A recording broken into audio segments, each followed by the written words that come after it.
who are the players still in the tournament right now? And of course they are Honori, or actually first from Team Archon, Amaz and Firebat.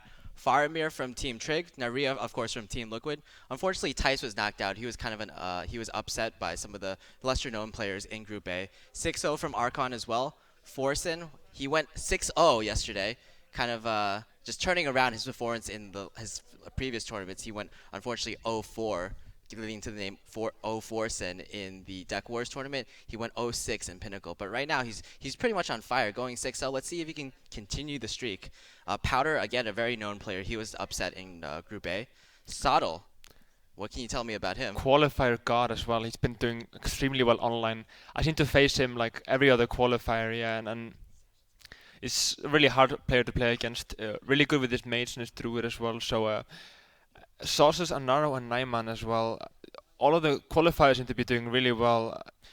You know, we would have thought maybe 30%, 20% of the qualifiers actually go through, but we have like what 65-ish percent of the qualifiers going through so far. Yeah, the qualified players have just been doing amazing, and they're just a lot of Cinderella stories. If one of those can do really well in this tournament, who knows? They might get picked up by a really good team, and it might be their first way to get into pretty much Hearthstone as a career. Yeah, their breakout performance definitely.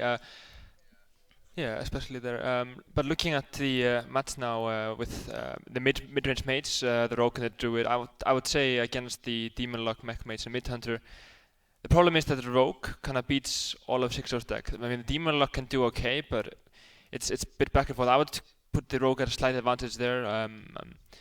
But they both have the mates, I guess, and that should be about equal, I guess. There, the Druid. I don't think the Druid will be very strong against Xixo's lineup. I think that might be the biggest struggle.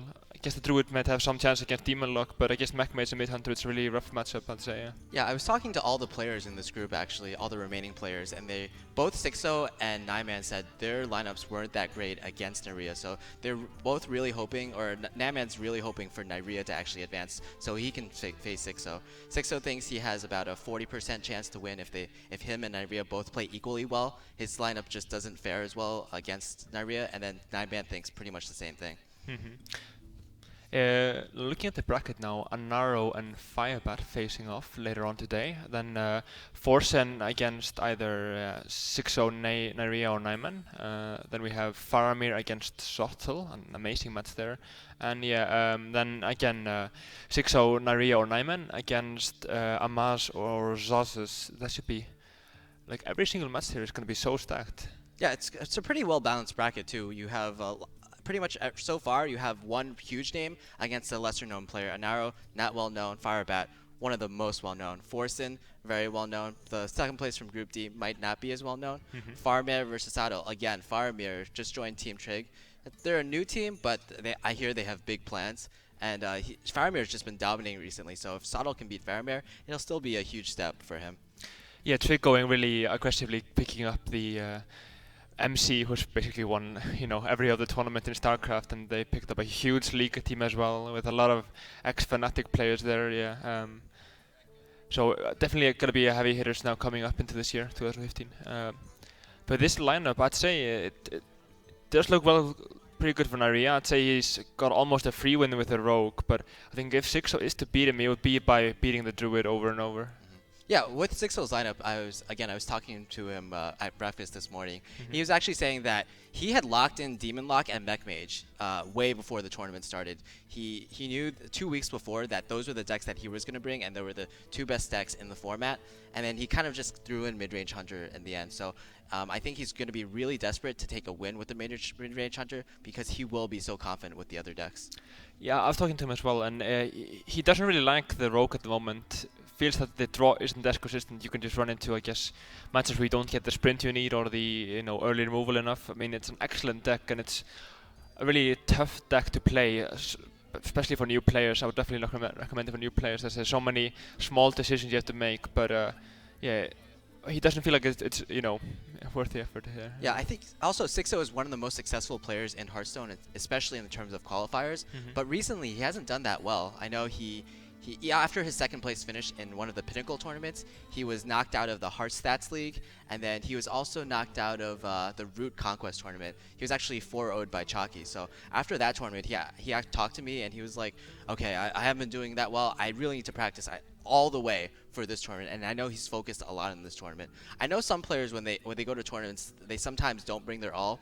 Strifecrow is an example where he sometimes you can tell that he didn't really prepare sometimes for these tournaments, but when he does prepare, you can also tell, and he almost always wins when he does prepare for the tournaments. It's definitely the struggle of the ladder players. We saw, remember the first one, DreamHack Summer last year.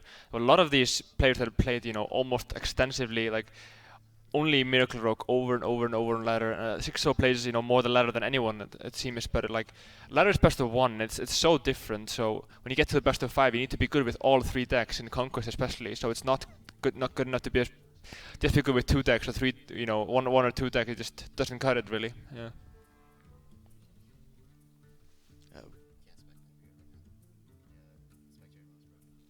Yeah. So yeah, we're just about to enter the first game right now. It will of course be Xixo versus Neirea. Having a few issues right now, but I think we'll be beginning very shortly. Actually having a restart coming up now, yeah. So bear with us here. Oh, here we go. And we're looking And into game 1 will begin. The first game of day 2 of the Gfinity Spring Masters #1. Are you ready? Absolutely. Now game 3 in well, match number 3 in Group D coming up then, yeah. Oh man, Neirea, the starting hand probably not the best. Yeah, of course it will be Mech Mage versus the Tempo Mage from Mech Mage of Xixo versus the Tempo Mage of Neirea right now. Unfortunately, we can't actually see both hands of the players, but oh, I guess the game's over. Against a few technical issues, of course, esports is based on technology, and a wise man once said that when technology fails, then esports sometimes fails as well. So we just have to go with the flow, right? Yeah, actually, that hand from Neirea probably wasn't the best with 2 mirror entities in his hand. Of course, it's not as bad in that kind of Tempo Mage as it is with Mech Mage, because that Tempo Mage does run more secrets, right? What secrets does that mage run? It depends a lot. Some players like to run 2 Acid Drake, some players like to run 2 duplicates. I myself prefer 2 duplicates because I feel like they're, I guess, more dynamic. You can, have to sacrifice minions, I guess keep Sylvanas on for rounds and rounds with the guy not killing it. So you can play it a lot. There's a lot more play, I guess, with that. But definitely 2 mirror entities and probably 1 counter spell, but possibly 2 duplicates to add on that. Yeah, I think maybe it's more of a meta game call. Like if you're running 2 duplicates, you're looking more for the control matchups, whereas maybe counter spell is more of like a tempo play or a tempo choice when you're going against aggro decks. Yeah, so the first match will indeed be a mage mirror. So you've had a lot of experience with the tempo mage. Who's favored there and by how much? What are the most important cards in the matchup? It definitely comes down to the Zombie Chow and the mana word for the Tempo Mage.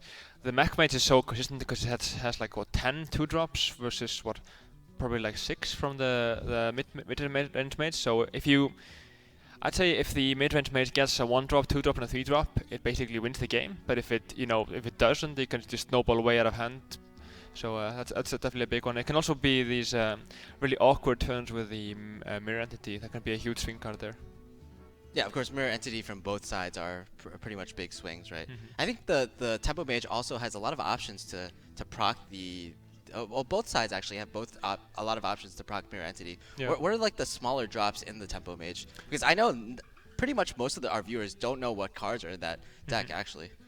Yeah, I actually played a similar deck at Sea-Story Cup in October, and I was experimenting with that now in GVG and played it in the Kingwin Spring, it was, against RDU. And then I found out that there's actually Russian players playing a similar deck, 26 cards or so. Now they have 2 mana worms, there's a Zombie Chow, there's 1 or 2 unstable portals. I like 1. A lot of players like 2 unstable portals. There's Frostbolts, Mad Scientists. You have the 1 or 2 Kirin Tors, depending on if you're playing 5 or 4 or 5 secrets. I myself like 2, but some players only like 1. Now for that you have water elementals, some players run one Paladin Sweater, there's Azure Drakes if you're not running the duplicates, you have Lothep Belchers, you have the Sylvanas, Dr. Boomerang, and some players go back and forth on the Flame Strike. I myself love the Flame Strike. Oh, well, again, we're about to go into the game. Game 1 is about to begin once again. And again, we have the Tempo Mage from Neirea and the Mech Mage from Xixo.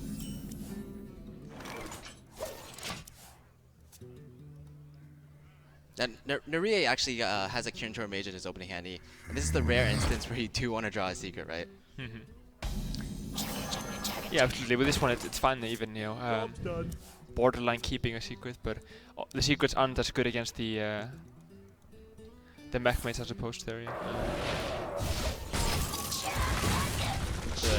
The spectator mode is a little bugged right now, actually. I think a zombie chow is actually played turn 1, but we're just gonna try to fix that right now.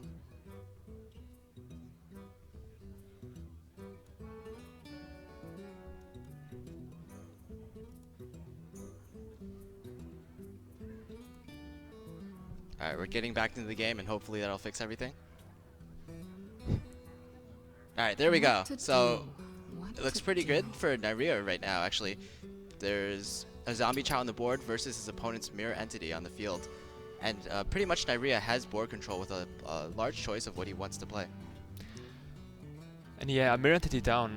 This is kind of tricky. I think Kirin Tor would be, I guess, the safer option. As in, you know, for the mech mates, if you give him a mad scientist, basically it keeps on rolling and rolling. So even though it's a cheaper minion, I guess it's less value for that. But and we see Xixo with the rag. It's a bit more laky than most people are running. Some people do run rank though. We saw the Chinese players essentially, some of them even running Pyroblast in the mech mates. Kind of interesting with that, but I heard from Xixo that he just prefers Rag over Pyroblast.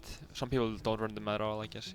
Yeah, Xixo is kind of known for like playing weird cards in certain decks, and I know he especially loves Rag in a lot of decks. He plays Rag even in Druid a lot, and of course he actually plays Fyungin and Stalag in Druid, so that kind of tells you the kind of player that Xixo is. Kind of a trick with Fyungin and Stalag is so the first letter in the name is the same as the first letter in the attack of the minion. Yeah, so Fyungin is a 4/7, Stalag is a 7. Oh yeah. Good piece of advice.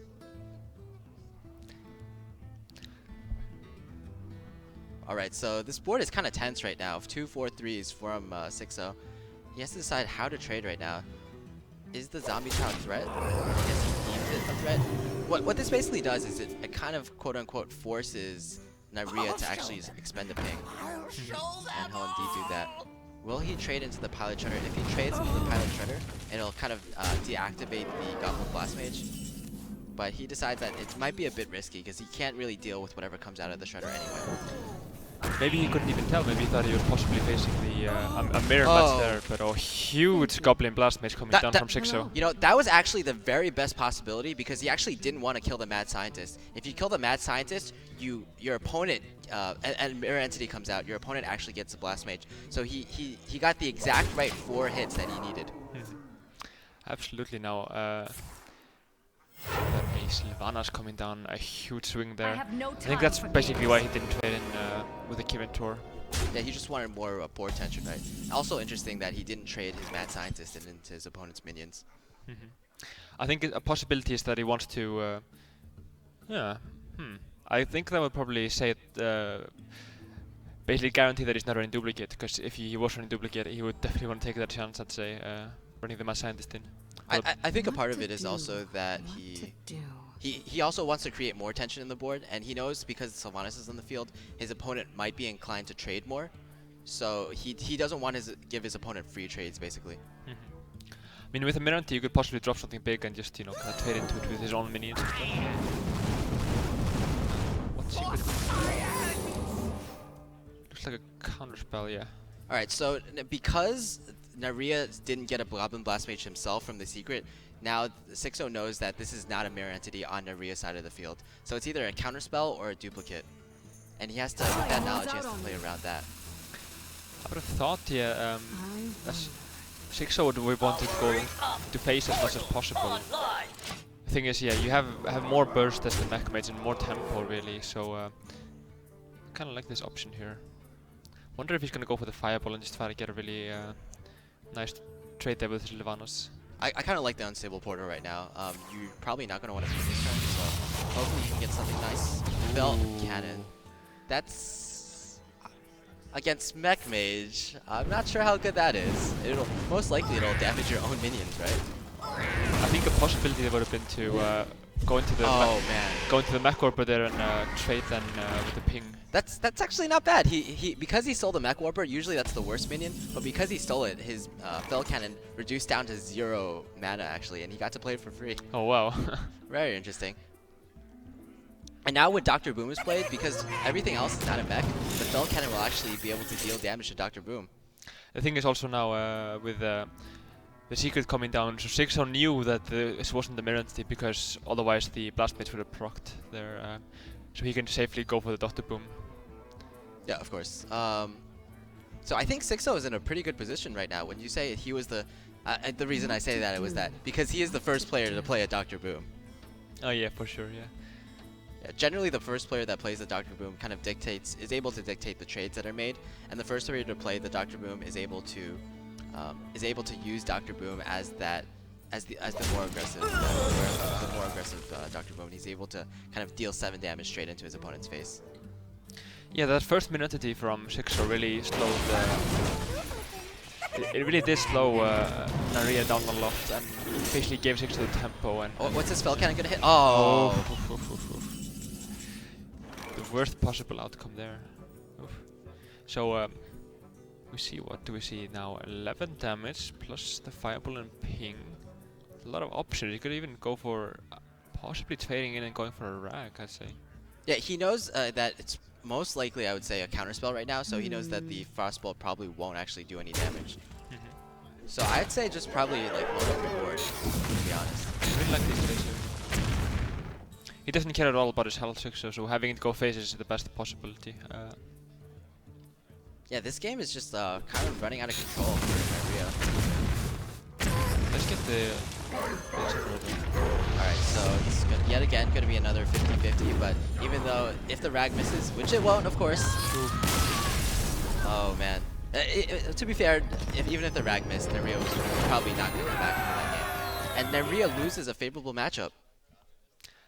Yeah, it's an interesting matchup. I would say it's like 55%, but it depends on if you get a really good curve, you can't fall behind the roll. It's kind of like I guess Priest versus Hunter. Like on the board, on paper it's a nice matchup, but you need to get a consistent curve every single game to have a chance there. Yeah. What would you say is the time that game turned around? It seemed like Neirea had a pretty decent early start with the zombie chow early on, but it kind of turned it around really quickly, actually. I'd say it's the mirror entity probably, I guess, yeah, with that on turn 2 or 3 there, yeah. Yeah, I guess one player had a secret on the board and the other didn't. Neirea even drew the Karentor Mage. Imagine if he had drawn a secret that same turn, right? That would have been a huge swing yet again. Mirror Entity is just so hard to play around as any deck, even decks that run a lot of low drops. Possibly could have even counterspelled the mirror entity, you know, and give him tempo there. Would have been huge. You know, Admirable always says that he suggests, at least in cast, that you might want to save your zombie chows early on in the game in order just to proc those mirror entities. What's your take on that? In most cases, but this matchup has to go so fast. It feels like it depends though if players run the Kesa Mystic or not. I sometimes run that in the mid mage with good effect. But yeah, I'd say you need to be in a big hurry against the mech mage there with this deck. I would say that Neirea probably does run Kazan Mystic because you know why? He runs the unstable portal, so unstable portal you can get any card you want, right? We were joking about this at breakfast again. Basically, Neirea has a card that counters everything in Xixo's deck, and Xixo's like, oh, I can't win against that, right? Alright, so the remaining decks for Neirea, pretty much all his decks, Xixo will be left with his Mid-Range Hunter and Demon Lock. Again, because all the players played matches yesterday and it is the Conquest format, all the decks have been revealed, so both players know exactly the type of, exactly the archetype that each player is bringing. Be interesting now to see what comes out from Neirea. I'd say probably the Rogue would be probably about the best one. Now I know when you played against RDU with your Tempo Mage in the Kingwin for Charity tournament, you actually played Tempo Mage or Mid-Range Mage 3 times in a row. What was your rationale behind that there? It felt good against all of his lineup, but it just kind of depends on the draw, I guess. You know, like For example, in this matchup when I was playing against RDU, he got 3 1-drops, I got no 1-drop, you know, and he got 2 fireballs, so he just kind of went face over and over and over, and then just fireball, and you know. But so if you don't get a 1-drop or a 2-drop, then you just basically lost the game. You have like 5 2-drops and 3 1-drops, so you have a good chance. But if you don't draw any of them, you're just really in trouble, I'd say. You know, I know a lot of players, especially European players or Russian players, are really hyping up this deck. It's done really well on ladder, getting even rank 1 and rank 1s through 5. A lot of players have just been doing really well, but it just hasn't been making a really good show in tournaments. You haven't done well with it. I know a lot of other players in tournaments, they haven't been doing well with it on stream live, and we saw Neirea just lose the first game, kind of somewhat convincingly actually. Oh yeah, I guess it's wasn't as much of a casted event, but I did get 5th in the EU vs China qualifier with this mid-range mage there. Yeah, I played it as the opener every single time, and it did really well there. But it's harder in the big invitationals, yeah, for sure. Yeah, why do you think that is? Why is it harder in big invitationals where players kind of maybe know the deck a bit more? It's rough against Rogue. I think that's probably the main part there, yeah. Yeah, you have the Sorcerer's Apprentices in the deck, of course, and 3/2s are never good against Rogue. I actually run one of them. Just, I guess for these cards, there's not a lot of options. You have like 7 or 8 spells, so you just want to have guaranteed value. So when you can play it with a spell there, but we see Rogue against Demon Lock, probably the most important matchup. Yeah, but I think Xixo has drawn one of the most important cards in this matchup, which is the Lotheb right now. Neirea can play the Violet Teacher on turn 4, but pretty much Xixo has the direct counter, and I think that in this Demon Lock deck at least, there's no better card that you could draw in your opening hand. This seems really nice now. This looks a lot like Silent Storm's Demon Lock deck, and I know Xixo has been streaming that particular version with 1 or 2 changes. We see the Nubian Egg being drawn, and again, this looks more and more like Silent Storm's Demon Lock deck. It does though, but I think the Giants are going to be the big thing. Do we see a Molten Giant, or Molten Giant possibly? Now, it's kind of interesting with the in the Nax and pre-Nax days with the Miracle Rogue, players always usually attacked with a weapon on the turn 1, but now there's so many 3-drops that players almost never attack on turn 1 with their dagger. A change has been happening there. They're really playing fast here. Alright, so you have a lot of options here actually. Do you play the safer Piloted Shredder, or would you have gone for the Violet Teacher with a lot of spells in this scenario? I think not. I think the rationale is behind it is that Power Overwhelming is such a big card, and Power Overwhelming plus a Mortal Coil would have been huge there against the Violet Teacher. 4 imps, Jesus Christ. Are we gonna see a fan? Oh, fan just drawn. Do you go Violet Teacher pref fan? I think, yeah, I think that's what he. That sounds pretty good to me, man. Attention, class. And Stone Splinter Truck as well, absolutely huge there. About one of the better ones, I say. I guess Succubus is better and Millhouse Manor Stone, but other than that, I mean. Of course, you have like Shielding God. Whirl and Zap-O-Matic is always a card that you're always afraid of, right? And now this board is kind of threatening right now for Xixo. He does have a few AoEs. He has a Shadow Flame, and he has ways to buff this Nubian Egg, so he might be able to clear. I don't see a Powder Overwhelming in his hand though. Yeah, it's a bit interesting. He does have the Abusive Sergeant though, so yeah, Lotheb coming down. I kind of like this. Probably gonna see a Lotheb from Neirea as well, I'd say. Yeah, you know what better play to counter Lotheb than your own Lotheb? And I think that is always the best counter to Lotheb in the Rogue deck. Unfortunately, Xixo will be able to get a clean trade, and he has actually a lot of minions in his hand that he can play. Even though Rogue doesn't run Auctioneer these days, they still are so spell heavy that Lotheb is still just an amazing, possibly the best card against them. I'd say so, yeah. I think Deadly Potion, there's some merit to going Deadly Potion running the Troggin, or possibly 2 tokens. Probably like the tokens better as you have 2 Mortal Coils in the deck now. Xixo is one of the players that's been running Thalanos now every single time as well in this deck here. Mostly even getting 5 imps from that implosion. Yeah, Thalanos just has a lot of synergy with that implosion. I mean, yeah, of course, getting 5 imps is always amazing. and it also has synergy with Immortal Quill. And this deck doesn't run I am ready to Dark learn. Bombs, does it? One usually. Oh, one Dark Bomb. And also sometimes it runs Hellfire, it runs Shadow Flame. So actually a lot of spells that he can use to combo combos with. Indeed, you called it. The Deadly Poison was the play. And this I think this does put more tension on the board. And it allows his Violet Teacher to survive. He saw that his opponent couldn't deal with the Violet Teacher directly in the last turn. So maybe the same thing will occur. But looking about even now, I'd say now Xixo not having the best hand here. Yeah, we Deal do. with this. We do see the Blood Mage Thanos as you were talking about in Xixo's version. Oh yeah. I think Mortal Coil would be probably the best way to open this up. Maybe into a tap, possibly. So with the Blood Mage Thanos, it's looking with all these cards that he's drawn so far, it's looking closer and closer to Silent Storm's deck, except this Blood Mage Thanos. What do you think he cut in that deck for Blood Mage Thanos? You cut the second Void Walker actually for that. Yeah. Okay. But interesting, he could possibly just go for what, Abusive Sergeant plus Defender plus Mortal Coil. Wouldn't hate that, I guess. You get a 4/4, a 2/3, and a 3/2, killing both the Trog and the token there. I'd say that's pretty good, but I think Xixo is probably thinking about whether to tap or not now. Yeah, Xixo, his hand is, he has a full hand, almost a full hand, but maybe it's not what he needs. I think eventually on turn 7 and 8, you really do want to draw your threats, and your threats in this deck are Sylvanas, like Raxus, and typically Mal'Ganis, and Dr. Boom, of course. How can I forget about Dr. Boom? Alright. I'm going for the Shadow Flame, an interesting play there. Now, if Neirea is familiar with this deck, and I believe he is because I know he's played it before, then he knows that that's probably the only Shadow Flame in Xixo's deck. And it's pretty much the only thing he has to worry about. This Blood Mage Thanos is so annoying. Neirea can't actually really deal is, with it effectively at all. Maybe a Loatheb, I guess, just denying the spells overall, but I mean, you could get, I guess, a 6 mana Mortal Coil for 2? Be a possibility there. I think you, or back to the Nerubian probably. Oh, he's actually gonna backstab the Throw Blood the Mage Vicious, Thanos. the Vicious out as well, I guess. Is it that threatening? I wouldn't say with a Loatheb, but I'm not sure I like this.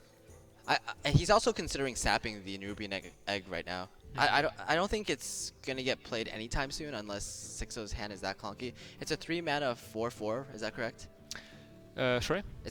It'll be a 3 mana 4/4, right? So it's not that great. I mean, obviously 3 mana 4/4 is pretty good, but you really want things to be able to deal with the board. I think just judging by the hand though right now, that it will come down. I think in his position I would have gone for the backstab on the Nerubian and just killed it with a weapon and re-daggered, I'd say. But this, you really wanna save the saps for those void colors, or the things that come out of the void colors. Yeah. I think a large part of it is that Neirea, he's looking at his hand right now, and it's just kind of anemic. He doesn't have the Azure Drakes, and he doesn't have the sprints to get back into this game to refill his hand, which is what Rogue really needs. Yeah, I'd say I definitely don't like the sap there on coming down though. What about a backstab here? Backstab clearing with a dagger, possibly? Going for the SI, but SI face or what? I think at this point, Neirea has to be looking for ways to finish off his opponent. Without those important cards like Azure Drake and Sprint, he doesn't have a lot of gas left, and he needs to be able to look at his cards right now and see what he can do with them and formulate a plan. The thing is, Warlock is such a combat class, really, with so many options, but he can at least attack freely to face as there's no Molten Giants usually in this deck. Even though it's a comeback class, I think Neirea is doing well with what he has because he's using the recursive damage from the Loatheb to hit face for 5 every single turn, and it's just getting a lot of value. The saps are really what's doing it. It's he's gaining tempo from the saps every single turn, and even though his hand is really small, he's somewhat using up all his mana each turn. Yeah, I think a big thing about this deck is that if you're playing Zulok, you know, it's really obvious when to tap, I guess. You run out of cards, and with Handlock, it's usually just tap early on and keep yourself at like 8 cards every time. But now, with this Demon Lock, it can often be very tricky if you're gonna use the lifetime or not.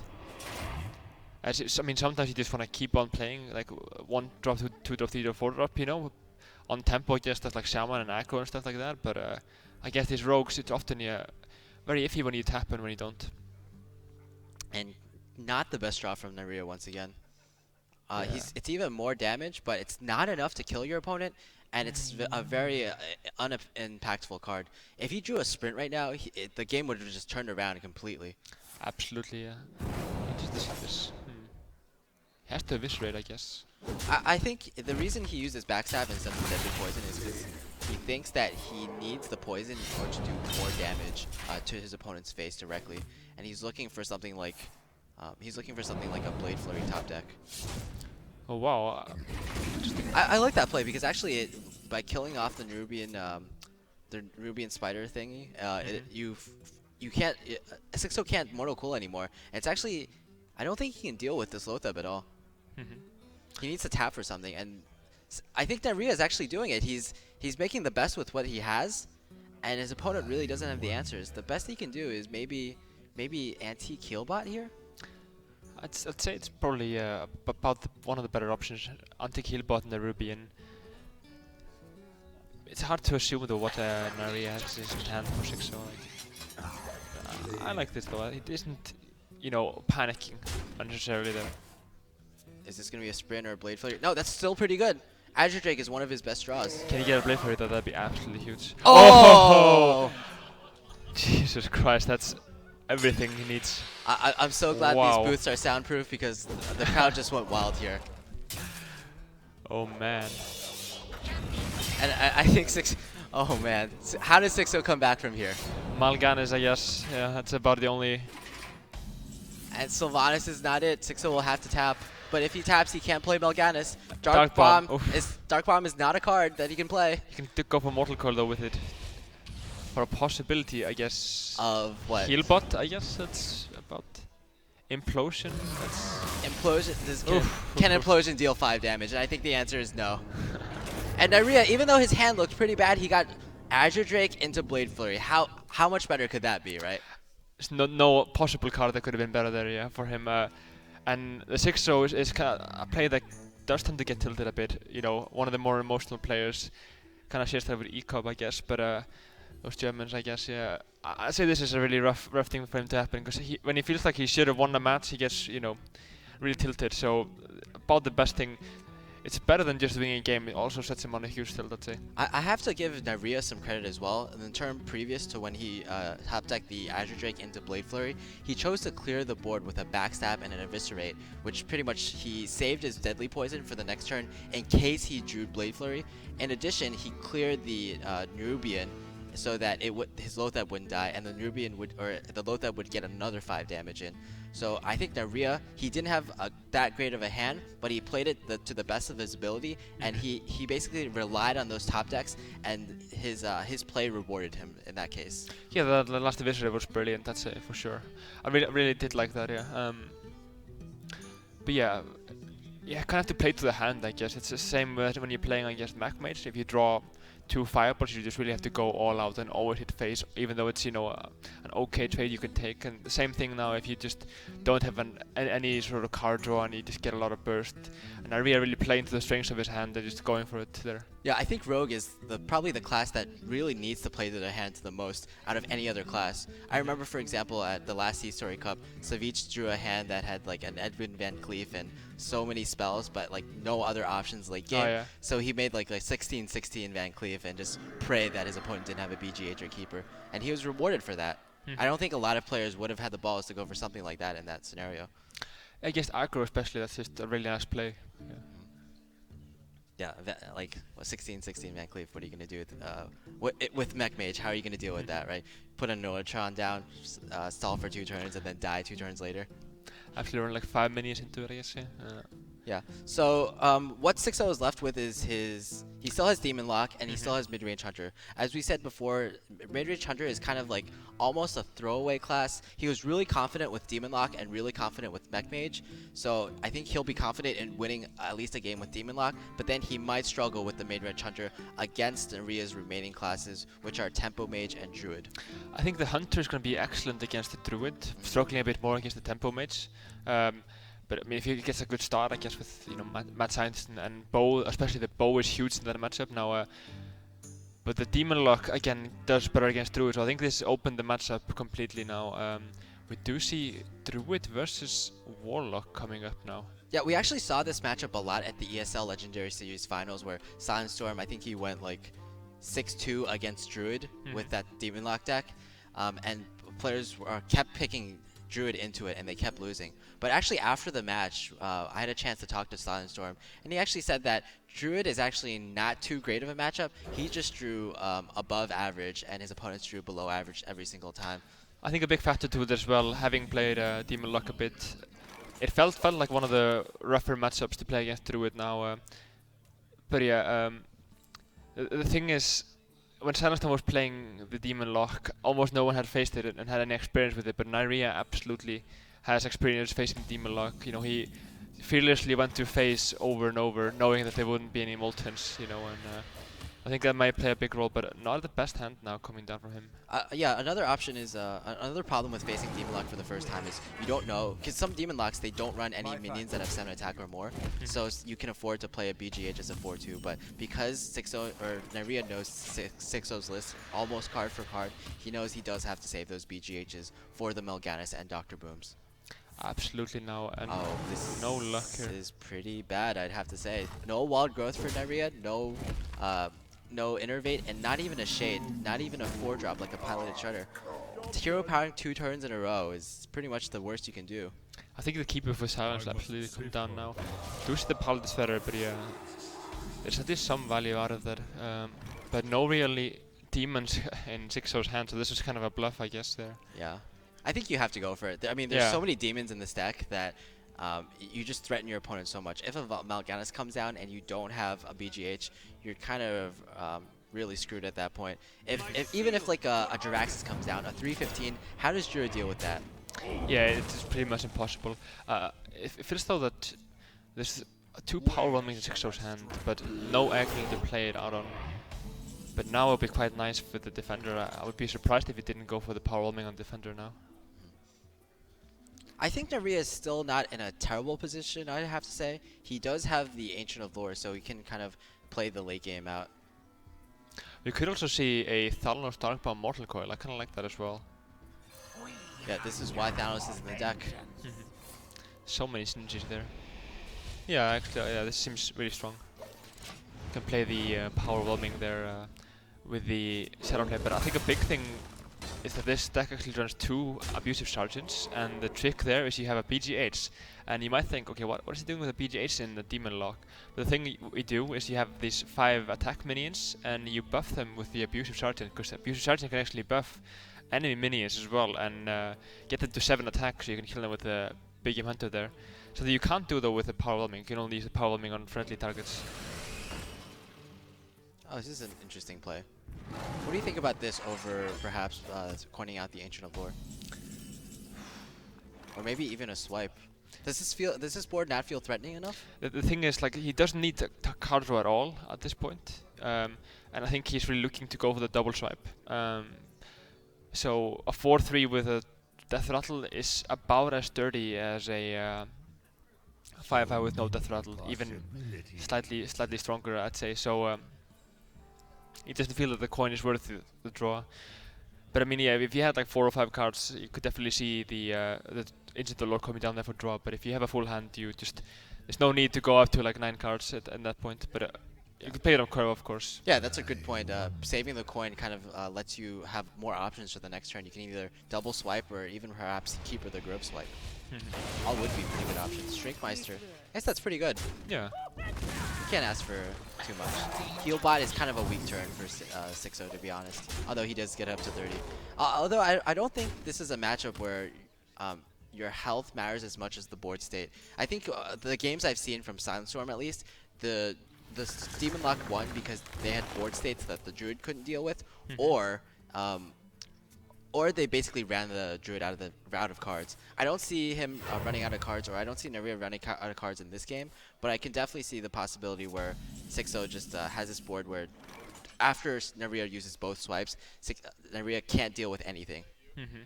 It gets to these awkward situations where you have an empty board for one player, and then a Dr. Boom comes down, or Sylvanas into that. That's really, yeah.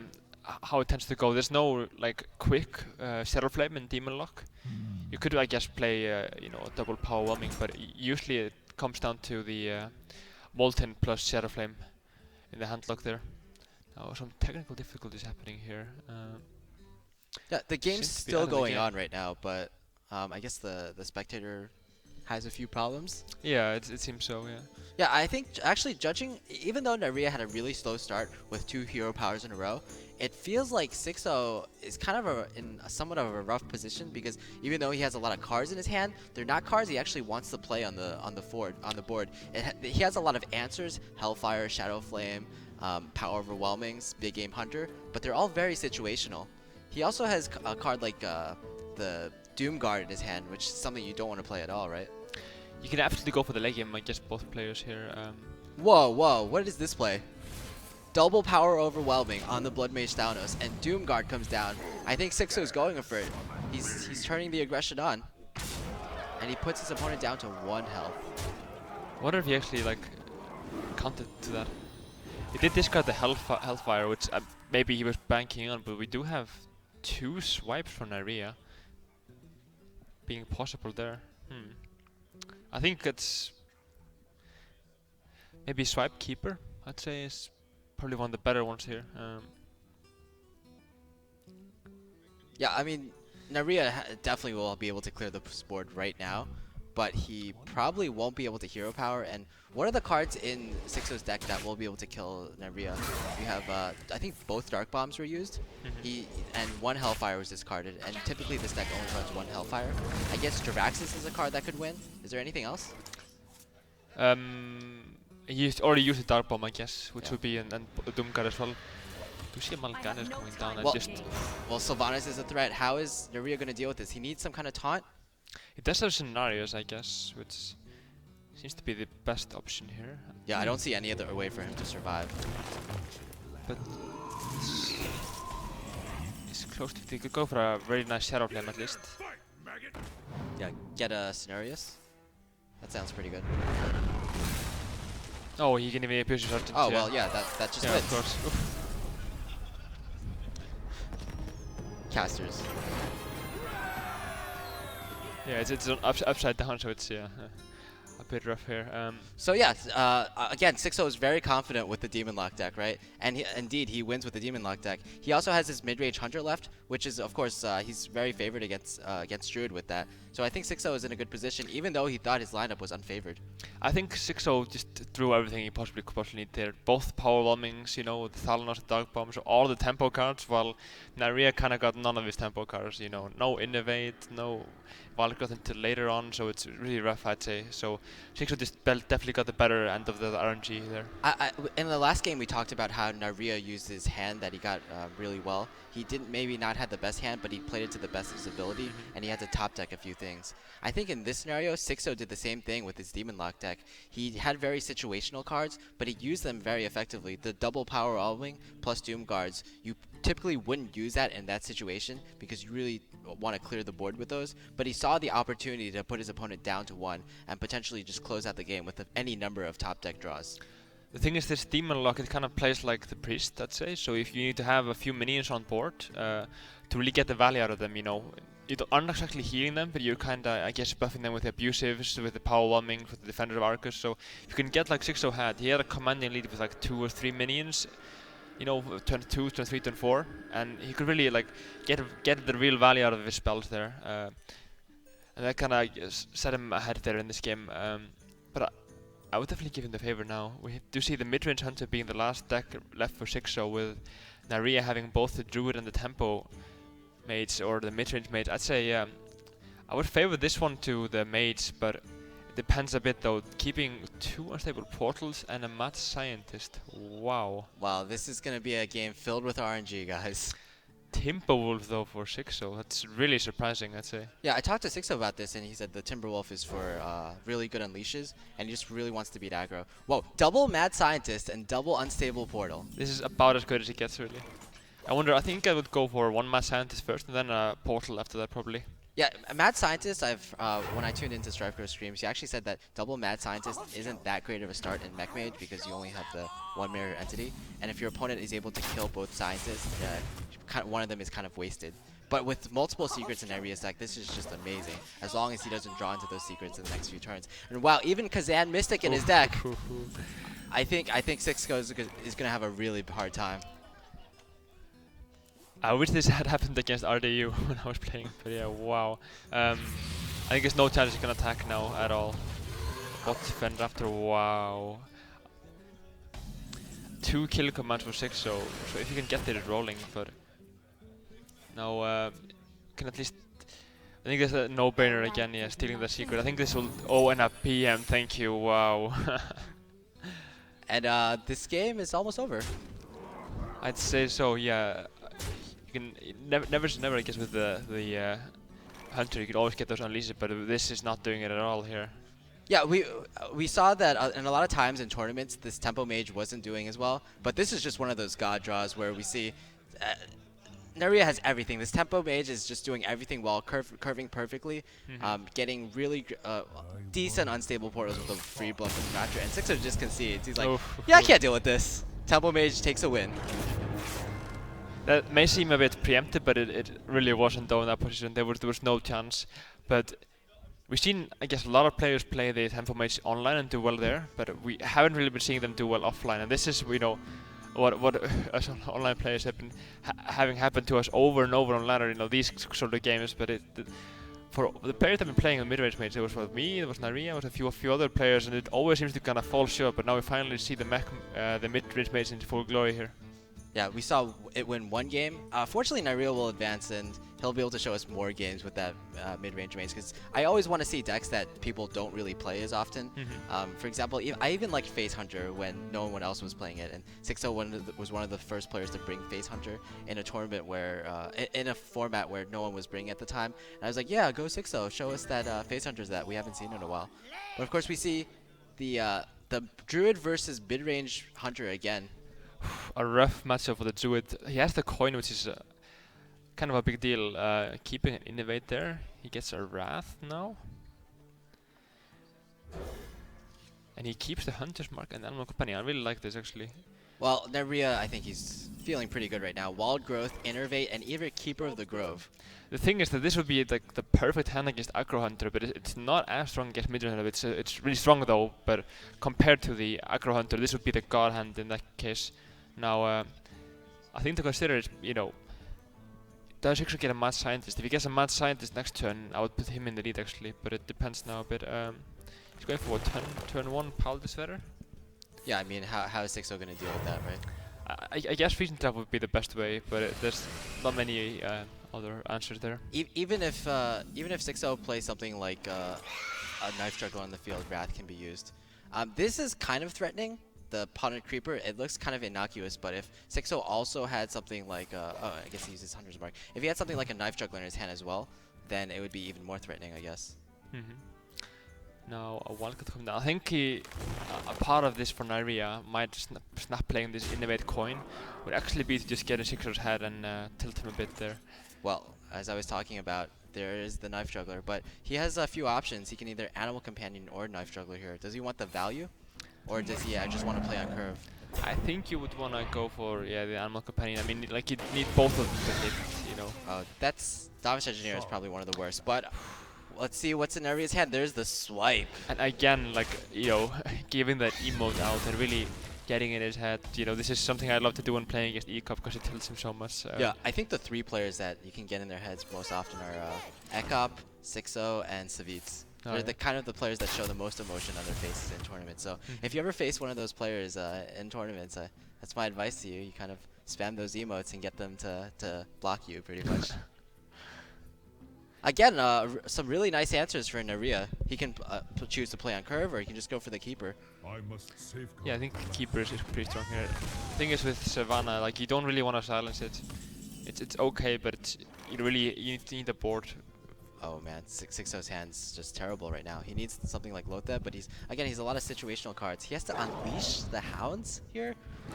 How bad is that? How bad does that make you feel? I don't know about that, especially if he has a Timber Wolf as a possibility now. Yeah, I'm not sure I like this. Mm. I think he may be tilted. That doesn't seem not to be a 6-0 play. Now going for the chart, I think that's a really strong move there. I actually like that a lot. Just going on the aggressive. It's the thing to do with against Cairn and Savannah there is just ignore them and just go face. Exactly. You know? Yeah, I like that. Like a lot of times as Druid or as any class against Hunter, you want to set up so you can deal with his Savannah high main on turn 6 when he plays it on turn 6. So one way to deal with it is just to ignore it, right? It's just like Sylvanas. It's like as if he played a Sylvanas, you can try to ignore that as well. Now I think Neirea is actually now trying just to get in his head. Like the thing is, if you play fast, it makes your opponent play slightly faster. You know. Oh, bad. And same as Look what is coming down. The Houndmaster turning the Savannah high main into an 8-7, which actually makes it much worse. the BGH coming down here. But I think, you know, if he plays fast turn after turn, it makes Xixo play faster turn after turn. And, you know, if you tilt it and you're playing fast as well, you're really likely to make mistakes. But as I would say in this game, Neirea's plays have been, you know, I guess more linear and more obvious, I guess, less than Kenny did. Now, would he trade here? No, I think, this. I mean, you can kind of decide to trade here because it's such a good trade, but I don't really think it matters that much. And again, Xixo, he knew he was very confident with his first two decks, Demon Lock and Mech Mage. He was not confident at all with mid-range Huntering. We can kind of see why. He's just not been drawing very well. He's been curving very highly in all matchups, and he conceded. So Neirea will actually take this match with a score of 3-2, very close between very great players, and Neirea will actually move on to the round of 8. I think in that game though, like looking at the draws, I don't think there's a Hunter player in the world that could have won those two games there. You know. Yeah. That's true. Not even 9-man. Not even 9-man himself. I'm sure 9-man was in the crowd looking on. It's like, yeah, it's probably I'm the best Hunter player in the world, but there's no way I could win this match. Absolutely now, and so Neirea advanced to round of 8, and Xixo will play 9-man. Yeah, I think Xixo is obviously very sad, but I think 9-man is very happy that he got he got Xixo instead of Neirea. Even though Xixo had beaten 9-man in their first opening round, I think 9-man's decks, he plays very similar decks to Xixo, and as Xixo said, his decks were weak against Neirea. 9-man also said his decks were weak against Neirea. So this is our next match with, I think it's actually going to be played off stage, but the next match between Xixo and 9-man will actually be very even, and it's going to be a test of skill between I think two of the very best players in the tournament. Yeah, I'd say so. But like I was talking about this before the match, it really comes down to can Neirea win the Druid. You know, and Xixo's, you know, I guess goal would be to beat the Druid over and over and over. And the hardest matchup was against Demon Lock, and he won that hard matchup, and then goes up to the matchup which is, you know, Mid Hunter. It's like 65-60% win for the Mid Hunter, and just completely fall flat. And it's so disappointing to have that happen for you. Yeah. Yeah, even though the Druid was kind of unfavored against the mid-range Hunter, we speculated that, and a lot of players would agree with that. I think it's just that the Druid drew Wild Growth into Innervate, into Keep of the Grove, and that's just Druid things. They can just always draw so well, and even in unfavorable matchups like against mid-range Hunter and Mech Mage. And again, Xixo drew so horribly. He didn't really have a lot of great drops. He didn't have Innervate or Wild Growth himself for the Hunter, right? So he didn't really have his like comeback cards. He had to unleash the Hounds on turn 5 with a hero power mixed in. I mean, that's pretty great as a face Hunter, but as a mid-range Hunter, you're summoning 2 1/1s with charge and going to face with one of them. It's just very unimpactful. Yeah, the thing is, it's you have these god hands coming from Neirea as well. Like Xixo didn't get the coin in either match there with the. And you know, Neirea getting the coin both times and getting double Mad Scientist, double Untable Portal, get, you know, Keeper, what was it? Keeper, Wild Growth, Innovate. It's just, it's not much you can do really in that position here.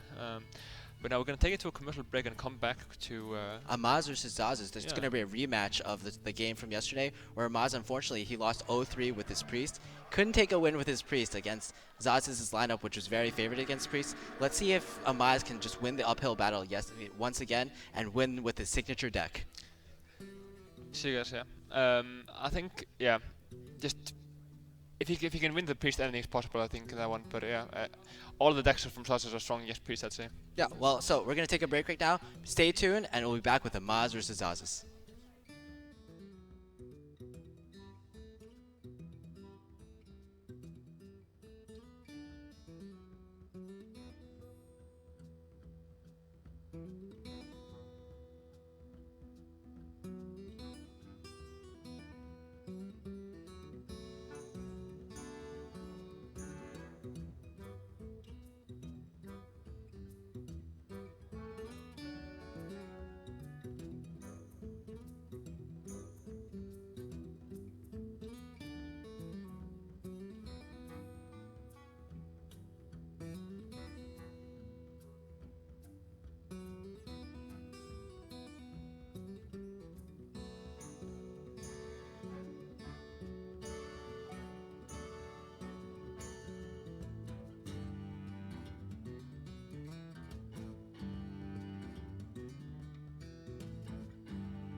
Hello, everybody, and welcome to Gfinity Arena for Hearthstone Masters Spring Tournament.